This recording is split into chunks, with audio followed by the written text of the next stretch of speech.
In this video, I will cover easy ways to interface with low-cost keypads, as well as how to integrate them into your designs.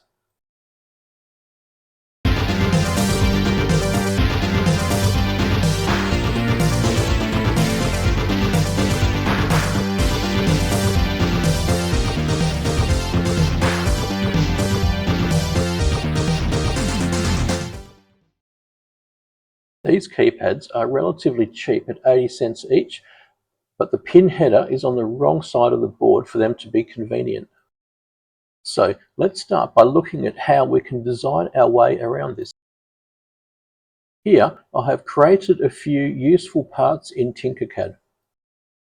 This is a mock-up of the keypad with all of the dimensions accurately measured. This is the housing for the keypad. The buttons will fit comfortably into it, then the PCB will fit over them. This is the rear panel that will be fitted after the keypad, then glued in place to hold it all together securely. These are the keys that I used. The height of the top section is enough for them to protrude by 1 millimeter. Essentially, the keys are all fitted in place, then the keypad PCB is lowered in place so it sits on top of the keys, then the rear plate is lowered in place and glued. The pins are accessible without protruding from the front at all. As you can see, there are a lot of different sets of keys. I left them in place to demonstrate the amount of experimentation that was involved. The first set had embossed text, but did not look good when printed. I subsequently found that having the text engraved looked much better when printed. Let's see what it looks like.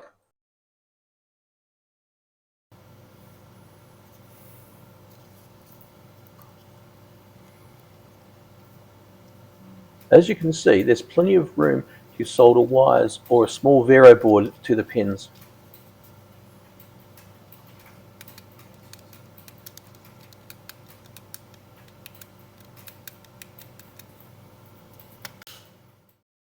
As you will see here, perfecting part templates will make future projects much easier. Here I am making the cutout for the front panel. If you want the STL files for any of these parts, please ask in the comments and I will be happy to provide them.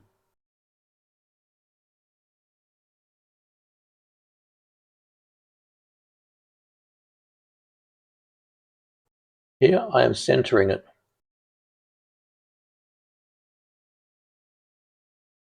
Now I group it. Okay, I messed that up. I'll need to drop it to the work plane, then regroup it.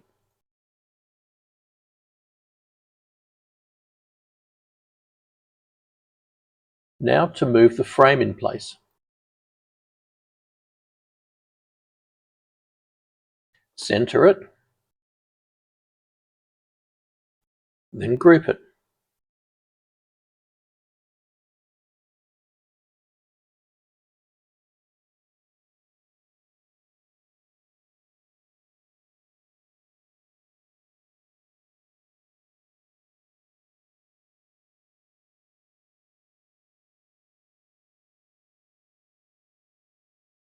Let's test fit the front panel to see what it looks like.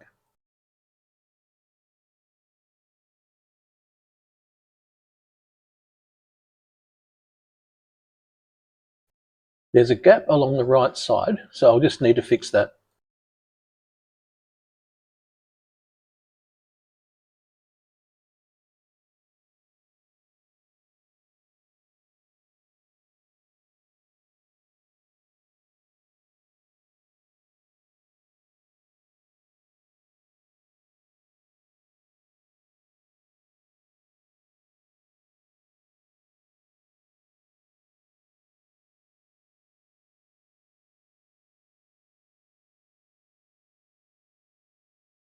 Now, let's address the elephant in the room.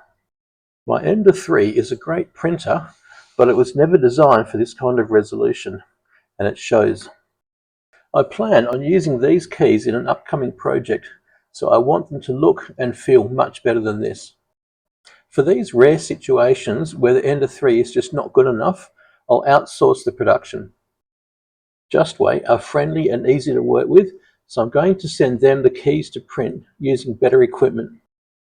Submitting one STL file for each color took only 3 minutes all up.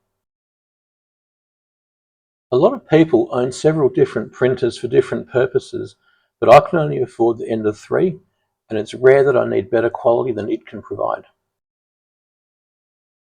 The price for these was just $20 US, including shipping to Australia, so for occasional requirements it's much cheaper in the long run than purchasing another printer. For a lot of people, 3D printing is a hobby, and I have friends with 3 or more printers. For me, the printer is a tool, so this kind of service fills in the blanks, so to speak. If this is you, then take a look at Justway and see if their services suit your needs. And there you have it, the entire upload process for all 3 STL files played at double speed.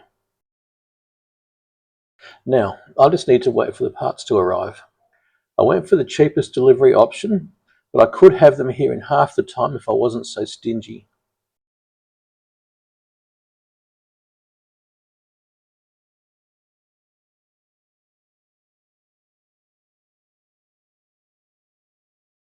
Now, let's look at the hardware. For the interface, we'll use a PCF8574 because they are cheap and require no external components other than the pull-up resistors on SDA and SCL. Pins 1 to 3 set the address in binary so that 8 of these can work together on the same bus. Grounding all 3 of the address pins will set the address to 20 hex. Pins 4 to 7 are the first of the I/O pins and are connected to the rows of the keypad. This is of course the actual ground pin. Pins 9 to 12 are the I/O lines that will be connected to the column pins of the keypad.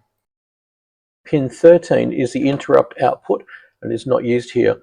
Consult the datasheet for information on how to use it. SDA and SCL are the I2C signal pins. Don't forget to use pull-up resistors to the supply rail. 4.7 to 10K should be fine. And of course, this is VCC. Make sure this goes to the same supply rail as your MCU, as it supports 3.3 and 5 volt power. This means that you can use this IC without ever requiring level conversion. This is the pinout of the keypad that I used. As long as the rows and columns connect to opposite sides of the buttons, it will work. In other words, you don't need to worry about which group of pins you use for the rows or columns. As long as they represent opposite sides of the buttons, they're fine. Note that the keypad only collects the I/O pins of the PCF8574. It doesn't connect to any supply rails. There are no pull-up or pull-down resistors. Now, let's look at the code. First, download this library from GitHub. Here, we need to include the wire library for the I2C functions to work. Next, we need to include the library that we just downloaded. These are the standard I2C GPIO pins for the ESP32. For different MCUs, you will need to use Google. This is the address that we selected when we grounded pins 1 to 3. Here, we create the keypad library instance, telling it the address to use. The last key variable is used as part of the logic to make the program only respond when a key is pressed. Without this logic, it will keep re-triggering until the button is released.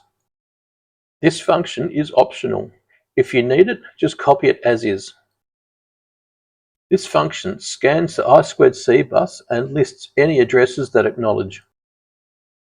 Because we are able to set the address for the PCF8574, and there is a version that uses a different address range, I have included this function for troubleshooting. Now we set up the serial communication and wait 2 seconds to ensure it's ready before we start sending text back to the PC. Here we initialize the wire library.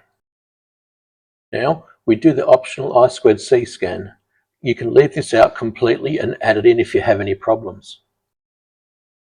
Now we initialize the keypad library.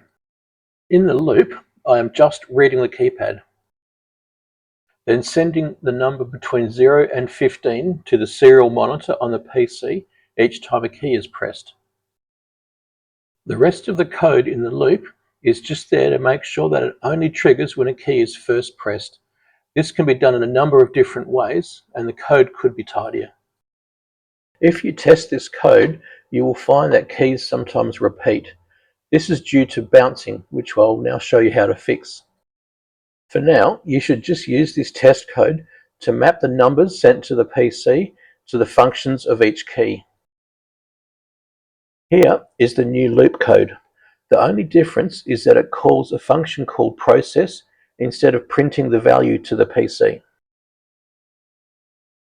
Here is the process function. We switch the key value, then print the function of the pressed key using the case statements. In the real world, each of these case statements would probably call a different external function. Next, we wait until getKey returns 16. This happens when no keys are down. This is how we detect when a key has been released. Now we know that the key has been released, we wait 10 milliseconds so that any bouncing of the contacts will be ignored. This kind of logic is referred to as debouncing, and if it is too aggressive, it can cause the response to the key presses to be slow. If it's not aggressive enough, some stuttering can still happen. Test it, and if you get any stuttering, try increasing the delay from 10 to 20, or higher if required. Anything less than a couple of hundred should be fine. Just experiment. The package has arrived. Let's see what good quality buttons look like.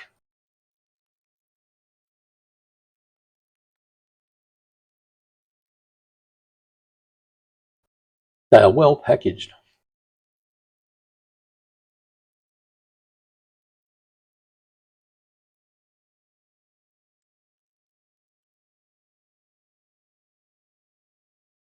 Now that's nice. These are 10 times better than anything I can print.